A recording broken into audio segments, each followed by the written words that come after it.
यानंतर देशातून एक महत्त्वाची बातमी, कोल्ड्रिफ कफ सिरपवर महाराष्ट्रातही बंदी घालण्यात आली आहे।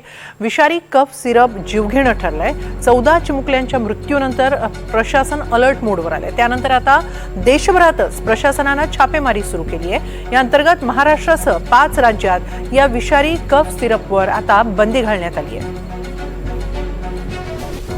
मध्य प्रदेशमध्ये छिंदवाडामध्ये या कफ सिरपच्या चुकीच्या प्रिस्क्रिप्शनमुळे 14 मुलांचा मृत्यू झाला, तर काही बालकांना त्रास होतो आहे। त्या बालकांना नागपूरमधल्या रुग्णालयात दाखल करण्यात आलेलं आहे आणि आता महाराष्ट्रात सुद्धा या कफ सिरपवर बंदी घालण्यात आलेली आहे। देशात इतर 5 राज्यांमध्ये सुद्धा विषारी कफ सिरपवर बंदी घालण्यात आलेली आहे। या विषारी कफ सिरपमुळे मध्य प्रदेशमध्ये 14 तर राजस्थानमध्ये 4 मुलांचा मृत्यू झालेला आहे।